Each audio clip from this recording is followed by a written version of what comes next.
கற்பனை பண்ணி பாருங்க, நீங்க துபாய் சர்வதேச விமான நிலையத்திற்குள் செல்கிறீர்கள். உங்களுடைய கையில ஒரு பேக் இருக்குது. உங்களோடு விமானத்தில் வந்த சக பயணிகள் அடுத்தடுத்த ஸ்டெப்ஸை நோக்கி நகர்கிறார்கள். அதாவது இமிகிரேஷன் செக், பேக்கேஜ் கிளைம் இதெல்லாம் பண்ணிக்கிட்டு வெளியில போறதுக்கு அந்த ஸ்டெப்ஸை நோக்கி போய் கொண்டிருக்கிறார்கள். நீங்க அந்த பேக்கை வைத்துக்கொண்டு ஏர்போர்ட்டுக்குள்ளால ஒரு கேஃப்டேரியால வெயிட் பண்றீங்க, ரெஸ்ட் எடுத்துட்டு இருக்கிறீங்க. உங்களை எந்த ஆபீசருமே எதுவுமே கேட்கறது இல்ல, உங்களை கண்டுகொள்வதும் இல்லை. இன்னொருவர் சற்று நேரத்தில் இன்னொரு பேக்குடன் வருகிறார். உங்க பேக்கை எடுத்துக்கிட்டு நீங்க பேக்கை வச்ச இடத்துல அவர் கொண்டு வந்த பேக்கை வச்சுட்டு அவர் கிளம்பிடுறாரு. இப்ப நீங்க அந்த பேக்கை எடுத்துக்கொண்டு அடுத்த பிளைட்ல நீங்க எங்க இருந்து வந்தீங்களோ அந்த இடத்திற்கு நீங்கள் கிளம்பி விடுகிறீர்கள். அதாவது அவர் தந்தார்ல, அந்த பேக்ல என்ன இருக்குது அப்படிங்கறத கூட நீங்க பார்க்க மாட்டீங்க. உங்களை யாரும் செக் பண்ணவும் மாட்டாங்க. இந்த ஏர்போர்ட்ல மட்டும் இல்ல, நீங்க எந்த இடத்துல இருந்து வந்தீங்களோ துபாய்க்கு, அந்த ஏர்போர்ட்லயும் உங்களை யாரும் கண்டுகொள்ள மாட்டார்கள். நீங்க கம்ஃபர்டபிளா வெளியில போயிடலாம். இது சூடான்ல இருந்து துபாய்க்கு தங்கம் சட்டவிரோதமாக கடத்தப்படுவதன் ஒரு வழி. இப்படித்தான் கிட்டத்தட்ட இத்தகைய வழிகளில் ஒரு வருஷத்துக்கு பாத்தீங்கன்னா 400 டன் தங்கம்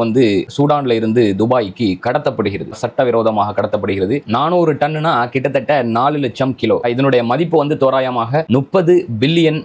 அதாவது இந்த தங்கம் பாத்தீங்கன்னா அன்ரிஃபைன்டு கோல்டு, அதாவது ராவாக சுரங்கத்திலிருந்து எடுத்து அப்படியே நீங்கள் கொண்டு வருவது. சரிங்களா? அதுல எந்த விதமான கை வேலைப்பாடுகளோ எந்த விதமான செதுக்கல்களோ அதை ரிஃபைன் பண்ணுவதற்கும் என்ரிச் பண்ணுவதற்கும் மெருகேற்றுவதற்குமான எந்த விதமான செயல்களோ இதுவரை நடைபெறவில்லை. இது ரா கோல்டு துபாய்க்கு வருது. சோ தங்கம் இத்தகைய வடிவத்துல துபாய்க்குள்ளால நுழைந்த பிறகு துபாய்க்குள் அந்த ரா கோல்டு மெருகேற்றப்பட்டு புடம்போடப்பட்டு பட்டை தீட்டப்பட்டு ஜுவல்லரியாகவும் கோல்டு பார்ஸாகவும் சந்தைகளில், துபாய் சந்தைகளில் விற்கப்படுகிறது. அதன் பிறகு அது முழுக்க முழுக்க சட்டப்பூர்வமான தங்கமாக மாறுகிறது. இப்படித்தான் துபாய் ஒப்பீட்டளவில், இப்ப நான் கூட அடிக்கடி நினைச்சிருக்கிறேன், நீங்களும் நினைத்திருப்பீர்கள். அதாவது ஒப்பீட்டளவில் சர்வதேச சந்தை மதிப்புன்னு ஒன்று இருக்கு தங்கத்திற்கு. உதாரணத்திற்கு இந்தியாவில் ஒரு கிராம் 11,200 இன்றைய நிலவரம் அப்படின்னா, துபாயில 10,200 10,500 இந்த ரேஞ்சுக்கு கிடைக்கும். கிட்டத்தட்ட ஒரு 1000 ரூபாய் 800 ரூபாய் கம்மி, இல்லைன்னா அதை விட கம்மியாக கூட கிடைக்கலாம். சோ இது எப்படி சாத்தியம்? ஏன்னா துபாயில ஒரு கோல்டு மைன் கூட கிடையாது. ஆயில் வெல்த் கண்ட்ரி தான், கோல்டு மைன்ஸ் எதுவுமே கிடையாது. சோ அப்போ இப்படித்தான் துபாய்